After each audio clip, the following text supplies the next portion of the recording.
नमस्कार दोस्तों, XYZ exam tour channel पे आपका स्वागत है। और आज हम नया टॉपिक लेके आए हैं, वर्तमान में कौन क्या है। इसमें जो वर्तमान समय में जो नई नियुक्तियां हुई हैं और जो पहले से नियुक्त पदाधिकारी हैं उनके विषय में पढ़ेंगे।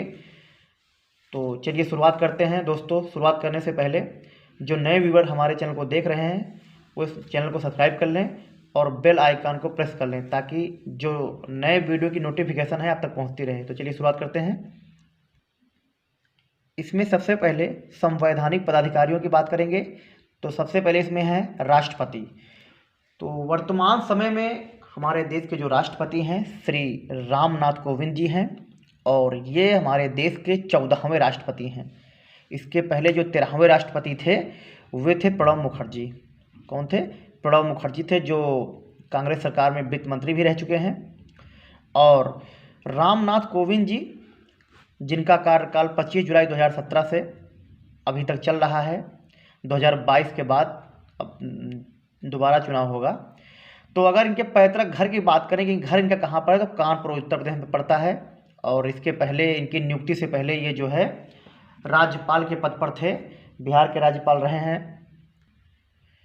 तो थोड़ा राष्ट्रपति के विषय में थोड़ा कुछ जान लेते हैं कि राष्ट्रपति बनने की न्यूनतम आयु जो होती है वो 35 वर्ष होती है। कितना होती है? 35 वर्ष। और राष्ट्रपति की नियुक्ति का जो उल्लेख हुआ है वो अनुच्छेद 52 में, आर्टिकल 52 में है नियुक्ति का। वेतन राष्ट्रपति का वर्तमान समय में 5 लाख रुपया है। वेतन के साथ साथ बहुत सारे भत्ते दिए जाते हैं। भत्ते मतलब सुविधाएं होती हैं जो उनको दी जाती हैं, जैसे बंगला हो गया, गाड़ी हो गई आदि, सब तरह तरह की सुविधाएं दी जाती हैं। अब थोड़ा सा देख लेते हैं कि हमारे देश के प्रथम राष्ट्रपति जो थे ये राजेंद्र प्रसाद जी थे। और राष्ट्रपति का चुनाव लड़ने वाली पहली महिला अगर हम बात करें तो कैप्टन लक्ष्मी सहगल थी। सन 2002 में ये जब APJ अब्दुल कलाम चुनाव लड़े थे तब उनके साथ ये चुनाव लड़ी थी, लेकिन ये हार गई थी। कैप्टन लक्ष्मी सहगल वही हैं जो आज़ाद हिंद फौज में लक्ष्मी बटालियन जो थी उसकी जो है कैप्टन थी। ये कानपुर की रहने वाली थी, अब तो इनका निधन हो चुका है। तो राष्ट्रपति का चुनाव लड़ने वाली पहली महिला कौन है? कैप्टन लक्ष्मी सहगल। लेकिन पहली महिला राष्ट्रपति की बात करें तो प्रतिभा पाटिल हैं, जो 2007 से 2012 तक रही हैं और इन्होंने अपने ससुर भैरव सिंह शेखावत को ही हराया था। उसके बाद पहले दलित राष्ट्रपति की बात करें तो KR नारायणन थे। भारत के पहले दलित राष्ट्रपति कौन थे? KR नारायणन। तो वर्तमान समय में कौन राष्ट्रपति हैं? श्री रामनाथ कोविंद। आगे अगले हैं उपराष्ट्रपति। तो वर्तमान समय में उपराष्ट्रपति हैं श्री वेंकैया नायडू जी। कौन है? श्री वेंकैया नायडू। और ये 13वें राष्ट्रपति हैं। दोस्तों याद रखना, 13वें राष्ट्रपति हैं। इसके पहले जो 12वें राष्ट्रपति थे वो हामिद अंसारी थे। हामिद अंसारी ने 2 कार्यकाल अपने पूरे किए थे, 10 साल रहे हैं। तो वेंकैया नायडू जी कब से हैं? 5 अगस्त 2017 से अब तक ये हैं। और उपराष्ट्रपति की बात करें तो उपराष्ट्रपति के बनने की न्यूनतम आयु राष्ट्रपति की तरह ही 35 वर्ष होती है। वेतन इस समय इसका जो है 4 लाख रुपए है। और इसका वेतन जो मिलता है वो उपराष्ट्रपति के रूप में नहीं मिलता, ये राज्यसभा के सभापति के रूप में मिलता है। दोस्तों ये इंपॉर्टेंट है, इसको याद रखना, क्योंकि जो ये पद होता है उपराष्ट्रपति, ये वेतन विहीन होता है, इसमें उनको वेतन नहीं मिलता। वेतन मिलता है राज्यसभा के सभापति के रूप में। आगे है कि प्रथम उपराष्ट्रपति कौन थे देश के हमारे? तो प्रथम उपराष्ट्रपति थे सर्वपल्ली राधाकृष्णन। कौन थे? सर्वपल्ली राधाकृष्णन। चलिए आगे देखते हैं। आगे है प्रधानमंत्री। तो वर्तमान समय में प्रधानमंत्री हैं श्री नरेंद्र मोदी जी और ये देश के 15वें प्रधानमंत्री हैं। 15वें प्रधानमंत्री हैं। इसके पहले जो 14वें प्रधानमंत्री थे श्री मनमोहन सिंह जी, उन्होंने अपने 2 कार्यकाल पूरे किए थे। श्री नरेंद्र मोदी जी मई 2014 से 2019 तक जो है इनका प्रथम कार्यकाल था। उसके बाद दूसरी बार फिर ये चुनाव जीत कर आए। मई 2019 से अब तक इनका दूसरा कार्यकाल चल रहा है। प्रधानमंत्री नरेंद्र मोदी जी एकमात्र प्रधानमंत्री हैं जो आज़ाद भारत में पैदा हुए। यानी इसके पहले जो प्रधानमंत्री हुए हैं वे सब 15 अगस्त 1947 के पहले पैदा हुए थे, लेकिन ये पहले प्रधानमंत्री हैं जो आज़ाद भारत में मतलब पैदा हुए। इनका जन्म जो हुआ था 17 सितंबर 1950 को हुआ। कहाँ? बड़नगर, गुजरात में है। तो ये याद रखना कि एकमात्र प्रधानमंत्री है जो आज़ाद भारत में पैदा हुए। प्रधानमंत्री बनने की जो न्यूनतम आयु होती है 25 वर्ष होती है, जबकि राष्ट्रपति की 35 वर्ष होती है। तो प्रधानमंत्री बनने की न्यूनतम आयु कितने वर्ष? 25 वर्ष होती है। भारत के प्रथम प्रधानमंत्री पंडित जवाहरलाल नेहरू जी थे और प्रथम महिला प्रधानमंत्री कौन थी? इंदिरा गांधी, जो कि पंडित जवाहरलाल नेहरू की पुत्री थी। आगे हैं कुछ संसदीय प्रमुख हैं, उनके विषय में जानते हैं कि लोकसभा अध्यक्ष, वर्तमान में जो लोकसभा स्पीकर हैं, अध्यक्ष हैं, वो ओम बिरला जी हैं, ओम बिरला। और ये 17वीं लोकसभा इसमें चल रही है, 17वीं लोकसभा के अध्यक्ष हैं। लोकसभा महासचिव इस समय जो हैं उत्पल कुमार सिंह हैं। कौन है? उत्पल कुमार सिंह। इनके भी हाल ही में नियुक्त हुए हैं। इनके पहले जो लोकसभा महासचिव थी स्नेहलता श्रीवास्तव जी थी। ये इंपॉर्टेंट दोस्तों, क्योंकि स्नेहलता जी श्रीवास्तव जी जो थी, ये इस पद पर आसीन होने वाली प्रथम महिला थी, ये याद रखना। यानी लोकसभा महासचिव पद पर आसीन होने वाली पहली महिला कौन है? तो स्नेहलता श्रीवास्तव थी। और वर्तमान में कौन है? उत्पल कुमार सिंह। आगे है कि लोकसभा नेता प्रतिपक्ष अगर देखा जाए तो अधीर रंजन चौधरी हैं। कौन है? अधीर रंजन चौधरी। आगे राज्यसभा सभापति, वर्तमान समय में अगर अब राज्यसभा देखते हैं तो राज्यसभा में इस समय जो है एम वेंकैया नायडू जो है सभापति हैं, क्योंकि जो भारत का जो उपराष्ट्रपति होता है वही राज्यसभा का सभापति होता है और उसको जो वेतन मिलता है इसी रूप में मिलता है। तो ये पदेन सभापति होता है, एम वेंकैया नायडू जी हैं। राज्यसभा के उपसभापति इस समय हरिवंश नारायण सिंह हैं।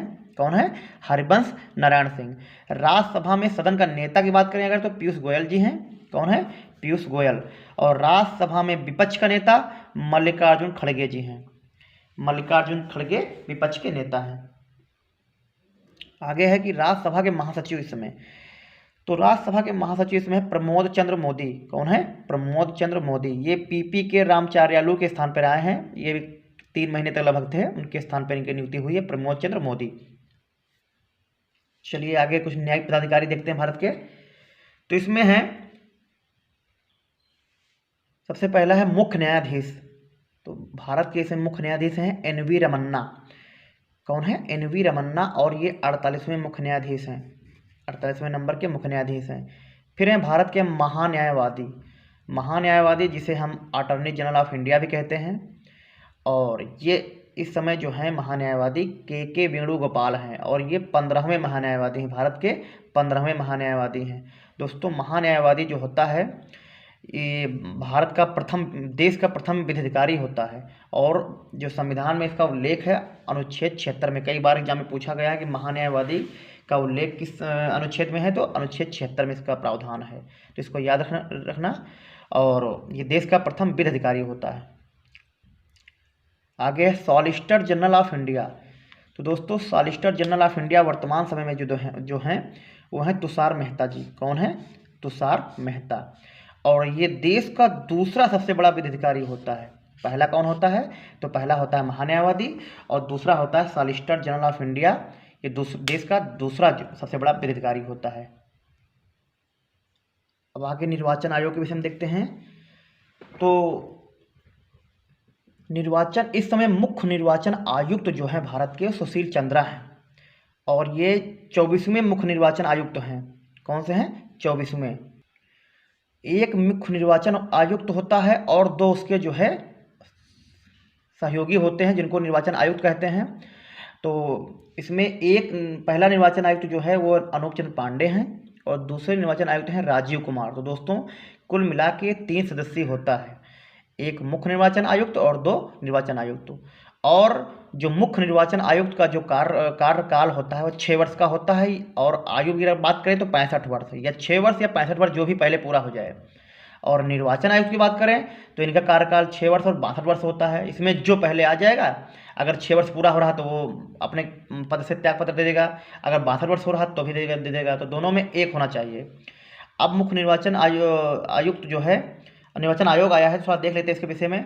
तो भाग 15 में इसका वर्णन है संविधान में। अनुच्छेद 324 से 329 तक इसका वर्णन किया गया है। और स्थापना की बात करें अगर निर्वाचन आयोग के, तो स्थापना 25 जनवरी 1950 को हुई थी। कब हुई थी? 25 जनवरी 1950। और ये एक स्थायी संवैधानिक निकाय है। कैसा निकाय है? स्थायी संवैधानिक निकाय है। नियुक्ति कौन करता है निर्वाचन आयोग की? तो इसकी नियुक्ति करता है निर्वाचन आयुक्त की राष्ट्रपति करता है। कौन करता है? राष्ट्रपति द्वारा किया जाता है। दोस्तों 1993 से पहले ये 1 सदस्यीय आयोग था, सिर्फ इसमें 1 सदस्य हुआ करता था। लेकिन बाद में जो है 1993 के बाद ये 3 सदस्यीय आयोग बना। इस समय जो है 3 सदस्य इसमें होते हैं। आगे है नियंत्रक एवं महालेखा परीक्षक, कैग, जिसे कंट्रोलर ऑडिटर जनरल भी कहते हैं। तो इस समय जीसी मुर्मू, जिनका पूरा नाम है गिरीश चंद्र मुर्मू, तो ये हैं वर्तमान समय के कैग। जीसी मुर्मू ने राजीव महर्ष का स्थान लिया। इसके पहले जो नियंत्रक एवं महालेखा परीक्षक थे वो राजीव महर्ष थे, तो उनके स्थान पे आए हैं। अगर हम गिरीश चंद्र मुर्मू की बात करें तो गिरीश चंद्र मुर्मू जी जम्मू कश्मीर जब ये केंद्र शासित प्रदेश बना था तो जम्मू कश्मीर के प्रथम उपराज्यपाल बने थे। ये क्या बने थे? जम्मू कश्मीर के प्रथम उपराज्यपाल। और नियंत्रक महालेखा परीक्षक जो का वर्णन जो संविधान में किया गया है अनुच्छेद 148 में किया गया है, तो इसका ये याद रखना। चलिए आगे देखते हैं। आगे है महालेखा नियंत्रक। ये नियंत्रक महालेखा परीक्षक है और ये है महालेखा नियंत्रक, CGA से बोलते हैं। तो इस समय है दीपक दास जी हैं। दोनों में कन्फ्यूजन बना रहता है, तो ये जो है दोनों में याद रखना कौन है। ये है जीसी मुर्मू और ये है दीपक दास। अब आगे सेना संबंधी कुछ नियुक्ति देखते हैं। तो हमारे देश का जो सर्वोच्च सेनापति होता है वो होते हैं राष्ट्रपति जी। कौन होते हैं? राष्ट्रपति, यानी श्री रामनाथ कोविंद जी इस समय हमारे देश के सर्वोच्च सेनापति हैं तीनों सेनाओं के। और चीफ ऑफ डिफेंस स्टाफ, ये भी हाल ही में कुछ समय पहले इसके जो है ये पद जो है बना है और इसको जो है बिपिन रावत जी को दिया गया है। कौन है इस समय? CDS कौन है वर्तमान समय में? तो बिपिन रावत। ये पहले CDS हैं क्योंकि अभी इसका हाल ही में निर्मित हुआ है पद। आगे देखते हैं थल सेना अध्यक्ष कौन है? तो MM नरवणे जी हैं, ये 28वें हैं, MM नरवणे। अगला है नौसेना अध्यक्ष। तो नौसेना अध्यक्ष इस समय एडमिरल R हरिकुमार हैं, ये 25वें हैं। कौन है? R हरिकुमार। और वायुसेना अध्यक्ष की बात करें तो इस समय एयर चीफ मार्शल विवेक R चौधरी जी हैं, विवेक राम चौधरी इनका पूरा नाम है और ये 27वें हैं। इनकी सबकी भी नई नियुक्ति हुई है। तो ये तीनों सेनाओं के प्रमुख हैं और सर्वोच्च सेनापति जो होता है वो राष्ट्रपति होता है। आगे कुछ प्रमुख सचिव एवं सलाहकार हैं। तो वर्तमान समय में रक्षा सचिव जो हैं वो अजय कुमार हैं, अजय कुमार। गृह सचिव की बात करें तो अजय कुमार भल्ला हैं। दोस्तों ये दोनों में बिल्कुल कंफ्यूज मत होना क्योंकि ये जो है नाम एक जैसा है। तो रक्षा सचिव अजय कुमार हैं और गृह सचिव अजय कुमार भल्ला, यहाँ भल्ला अलग है, इसको याद रखना। वित्त सचिव की बात करें तो TV सोमनाथ हैं। कौन? TV सोमनाथ। और विदेश सचिव हर्षवर्धन श्रृंगला, ये इंपॉर्टेंट है। विदेश सचिव ये 33वें हैं, हर्षवर्धन श्रृंगला। अगर राष्ट्रीय सुरक्षा सलाहकार की बात करें तो अजय डोभाल जी इस समय हैं, ये बहुत महत्वपूर्ण, इनका नाम सब लोग जानते हैं। और प्रधानमंत्री के प्रधान सलाहकार अमित खरे हैं। अब आगे कुछ प्रमुख आयोग देखते हैं। तो सबसे पहले है नीति आयोग। कौन सा है? नीति आयोग। नीति आयोग के अध्यक्ष जो हैं श्री नरेंद्र मोदी जी हैं, क्योंकि प्रधानमंत्री ही इसका अध्यक्ष होता है। उपाध्यक्ष डॉक्टर राजीव कुमार है। कौन है? डॉक्टर राजीव कुमार। अगर पूछा जाए कि नीति आयोग के जब नीति आयोग बना था तो सबसे पहले यानी प्रथम उपाध्यक्ष कौन था? तो दोस्तों ये थे अरविंद पनगढ़िया। इसको याद रखना, कई बार एग्जाम पूछा गया है।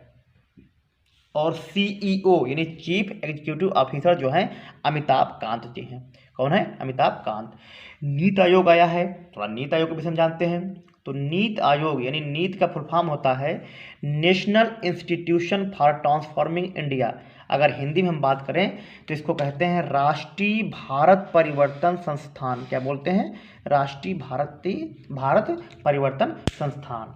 और ये जो बना है ये योजना आयोग के स्थान पे इसकी मतलब ये बना है। और कब बना है? 1 जनवरी 2015 को। जब वो 2014 में भाजपा सरकार आई तो प्रधानमंत्री नरेंद्र मोदी ने अपने जो पहला भाषण जब देश की आज़ादी पे दिया लाल किले पर, तो उन्होंने बताया कि अब इसको जो है योजना आयोग को समाप्त किया जा रहा है और अब आएगा नीति आयोग। तो इस समय नीति आयोग जो चल रहा है वो योजना आयोग के स्थान पे बनाया गया है। चलिए आगे देखते हैं। UPSC यानी संघ लोक सेवा आयोग। तो UPSC मतलब यूनियन पब्लिक सर्विस कमीशन। तो ये जो है संघ लोक सेवा आयोग, इसके जो प्रमुख हैं यानी अध्यक्ष हैं इस समय प्रदीप कुमार जोशी हैं। अच्छा, UPSC करता क्या है? तो देश में जो IAS रैंक की जो परीक्षाएं होती हैं वो ये कराता है। और संघ लोक सेवा आयोग की अगर हम बात करें लोक सेवा आयोग की तो 1926 में स्थापना हुई थी इसकी। ये इतिहास की दृष्टि से महत्वपूर्ण है। आगे आप इतिहास पढ़ाएंगे तो उसमें हम पूरी तरह बताएंगे। तो 1924 में एक आयोग आया था, 24 में ली आयोग। कौन सा आयोग? ली आयोग 24 में आया था। तो बाद में 1926 में इसकी स्थापना हुई थी, संघ लोक सेवा आयोग। और वर्तमान में जो प्रमुख हैं प्रदीप कुमार जोशी। आगे है मोस्ट इंपॉर्टेंट राष्ट्रीय महिला आयोग, कई बार पूछा गया है। दोस्तों अगर कोई महिला किसी आयोग के अध्यक्ष होती है या किसी में पद पर है तो ज़्यादा इंपॉर्टेंट हो जाता है। तो चलिए देखते हैं। राष्ट्रीय महिला आयोग, रेखा शर्मा काफ़ी दिन से हैं, इनकी दोबारा इनकी नियुक्ति हुई है, 3 साल के लिए इनका कार्यकाल बढ़ाया गया है। तो रेखा शर्मा जी हैं राष्ट्रीय महिला आयोग। आगे 14वें वित्त आयोग के अध्यक्ष, तो 14वें वित्त आयोग के अध्यक्ष जो हैं वाई.वी. रेड्डी हैं। कौन है? वाई.वी. रेड्डी थे, अब तो 15वां शायद चालू, हाँ 15वां चालू हो गया है। और एन.के. सिंह इसके अध्यक्ष हैं। कौन है? एन.के. सिंह, 2025 तक रहेगा। अगला 7वें वेतन आयोग के अध्यक्ष, 7वें वेतन आयोग के अध्यक्ष जो है ए.के. माथुर या अशोक कुमार माथुर जी हैं। वेतन आयोग क्या होता है? हर 10वें साल, जब से देश हमारा आज़ाद हुआ, हर 10वें साल एक वेतन आयोग आता है। इसके पहले 2000 ये 7वां वेतन आयोग 2016 में आया, इसके पहले 2006 में आया, उसके बाद 1999 में आया। तो ये करता क्या है कि जो सरकारी कर्मचारी हैं उनके वेतन को जो है उनकी गणना करके उसमें कुछ वृद्धि की जाती है। तो ये जो है वेतन आयोग अब की बार आया था जो 7वां 2016 में। इसके अध्यक्ष कौन था? अशोक कुमार माथुर। आगे हैं 21वें वित्त आयोग के अध्यक्ष, तो 21वें वित्त आयोग के अध्यक्ष हैं बलबीर सिंह चौहान। आगे कर्मचारी चयन आयोग एसएससी जो होता है, ये ब्रजराज शर्मा। एसएससी क्या करता है? कर्मचारियों का चयन करता है। जैसे परीक्षाएं एसएससी करवाता है, सीजीएल परीक्षा हो गई और एमटीएस हो गया और एक इंटर लेवल से कराता है। तो ये जो कर्मचारी का चयन करता है ये है एसएससी, स्टाफ सिलेक्शन कमीशन। तो इसके अध्यक्ष हैं ब्रजराज शर्मा। आगे है राष्ट्रीय पिछड़ा वर्ग आयोग, यानी राष्ट्रीय ओबीसी आयोग, पिछड़ा वर्ग आयोग। तो भगवान लाल साहनी इसके अध्यक्ष हैं। कौन है? भगवान लाल साहनी। अगला राष्ट्रीय अनुसूचित जाति आयोग, तो विजय सांपला इसके अध्यक्ष हैं, विजय सांपला। आगे राष्ट्रीय अनुसूचित जनजाति आयोग यानी एसटी आयोग, हर्ष चौहान। कौन है? हर्ष चौहान। आगे है राष्ट्रीय अल्पसंख्यक आयोग, तो सरदार इकबाल सिंह लालपुरा। आगे केंद्रीय सतर्कता आयुक्त, केंद्रीय सतर्कता आयुक्त हैं सुरेश एन पटेल। कौन है? सुरेश एन पटेल। अगला है मुख्य सूचना आयुक्त, मुख्य सूचना आयुक्त इस समय है, ये इंपॉर्टेंट है, यशवर्धन कुमार सिन्हा। कौन है? यशवर्धन कुमार सिन्हा।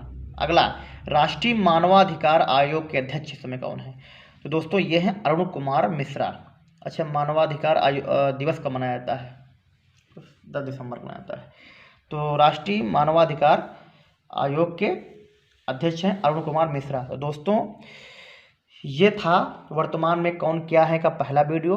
अगर इसमें दोस्तों बहुत लंबा वीडियो हो जाता है, इसलिए इसका दूसरा पार्ट बहुत जल्दी लाएंगे। तो दोस्तों जो नए व्यूअर देख रहे हैं वो कृपया मेरे चैनल को सब्सक्राइब कर लें और लाइक, कमेंट और शेयर भी करिए। धन्यवाद।